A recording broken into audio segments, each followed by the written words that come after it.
side we have religionists. Now I want you to understand why I'm using the term religionist. I'm using the term religionist because it's a big basket, okay? There's Judaism and its various denominations, and then there's Christianity and its many branches, and then denominations, sects, and subsects. So I can't name them all. That would be thousands of them. So we're in one big basket there, religionists. All right, now,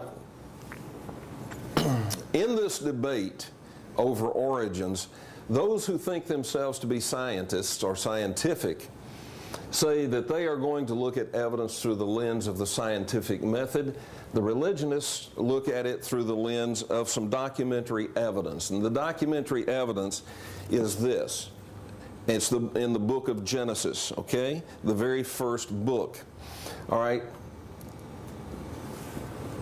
So through the lens of the scientific method, these scientists are going to look at evidence from astronomy, and they're going to look at evidence from fossils. Through the lens of the documentary evidence,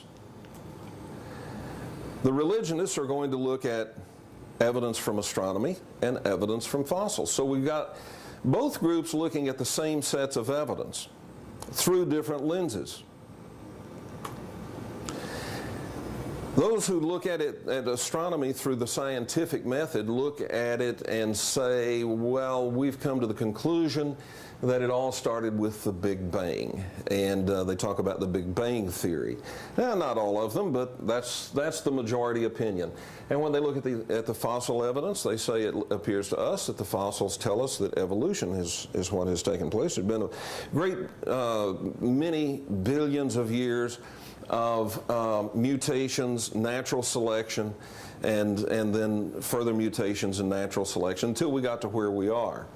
All right, over on the religionist side, they are looking through the documentary evidence as the lens, and they look at astronomy and they say it all happened, all those stars, those galaxies, it all happened via fiat. Now, what that means is God said it, bam, it happened. He spoke it, and it happened by fiat. He just said it, and it happened. All right? They look at the fossil evidence, and they say those fossils appear to us to not show evolution. Those fossils appear to us to show that everything was created.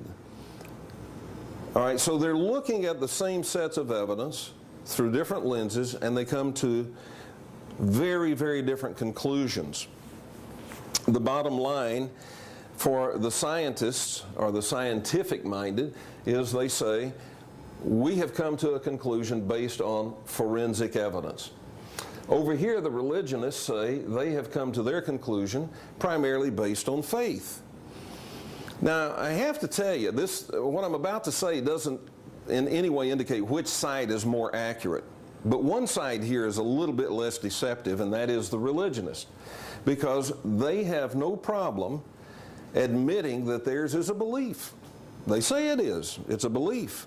But these guys over here say it's all based on forensic evidence. Once I get on to a topic, I just have a tenacity about it, and I stay with it and try to search out the forensics in it and really try to get to the truth and do some critical thinking. So I'm a little bit more disposed this direction. But it's not true that there's no faith here, because you weren't at the Big Bang. You didn't see it, nobody saw it, nobody heard it, nobody recorded it. It's a theory. And if you say that you think the Big Bang theory is the best one, that's faith. There are no trans-species fossils. None. Not one. Out of billions of fossils that have been dug up, there's not one frog cat. There's not one lizard human. There's no trans species. There's evolution seen between species lines. In other words, if you're dealing with geckos, you can see evolution of geckos, but they're all geckos. And you never see a gecko become something else. Not in the fossil record. But if you believe in evolution, it's not forensic. If you believe in the Big Bang, if you believe in evolution, that is a belief. Just like the religionist. Different set of things to believe, but it's still a belief. And what that means is that on both sides of this debate, it requires faith to buy either theory. It is religion versus religion. So those of you who, like me, are not religious, don't get on your high horse here and say, well, you know, all those crazy Bible believers, you know, it's all just religion. Yours is too. Yours is just as much religion as theirs. It's just a different religion. They're both theories that have not been and cannot be proven, and both require their followers to believe. Both of them suppress huge bits of information that would either diminish themselves or would support the other side. Both are in the information suppression business. Evolution suppresses evidence that shows design. Now, you cannot look through a microscope and tell me you don't see design. You cannot look at ice crystals and tell me you don't see design. You can't look at Dr. Emoto's experiments with water crystals and tell me that you don't see design. But evolutionists suppress that information about design. They suppress the information that there's no trans-species fossils. And by the way, did you ever think about this? If evolution, like Darwin said it happened, if it actually happened, did you ever stop to think what the odds would be that at the same place on this big planet, it's big to us, at the same place, happening at the same rate, at the same time, mutations are happening and natural selection is happening, so that it's all happening in lockstep, so that at exactly the same point in history, a male and a female showed up in the same neighborhood? What are the odds of that?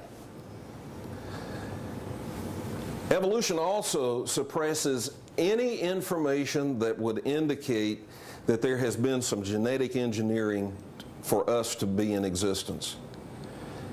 And such evidence does exist. Such evidence, we're going to talk about it.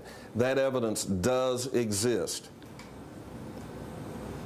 So evolution's a closed box.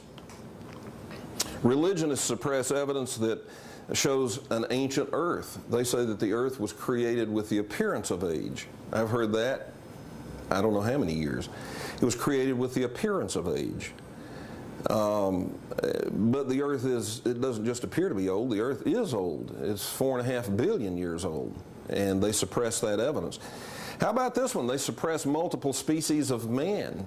They say, see, those of you who think you believe that Genesis story, but you really don't know the Genesis story. You know what you were told at church?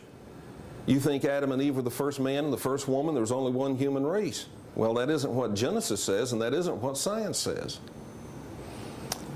Life emerging from the ocean. The religionists like to suppress that information, and yet that's in Genesis. It says it. Look, here's the problem. The problem is this guy right here, this Neanderthal. We didn't descend from that guy. We are genetically unrelated to that guy. Geneticists have done our human genome, and then they have also done the Neanderthal genome. It's human. That genome is a human genome, but is not related to us, not in the same gene pool. We're not first cousins. We're not even 10th cousins. We did not descend from this, according to geneticists. So here's why this guy is a huge problem. This Neanderthal is a huge, huge problem. Because for Darwinists, they say he was our ancestor, and geneticists say he wasn't. Now, since he's not related to us, he is a separate race of humans, and creationists do not admit to a second race of humans, so it's a problem to them as well. Neanderthal's not a theory. Neanderthal's he's a fact. And he is a huge problem for both sides of that debate. Now, the very existence of Neanderthal nails the coffin lid shut on Darwinism. And it also nails the coffin lid shut on the standard story of creation. Right there, the debate's over. Right there, you're looking at the end of the debate over Darwinism and creationism. So where does that leave us? Well, the first place it leaves us is Darwin is out. Darwin is completely out of the running. It's over. He needs to go back and take some further examination of fossils and genetics. The church story of creation is out. They need to do some further examination of their documentary evidence. Now, the documentary evidence is Genesis. It's the first book that's in this book you call the Bible. It's written with words, folks, and words have definitions. The question is, does it say what they claim it says? That's a huge question. Now, I've got a question for you. Before we get into this very deeply, why do people get so angry when you say that you're going to just examine the words that are written in Genesis? Both sides of that debate get hugely angry. Why? Don't you find that a little curious? You know, it's just that cop thing in me. When somebody gets really upset over something that seems just insignificant, my mind tells me for some reason it really is significant. It's because of fear of exposure. They both fear being exposed for the frauds they are.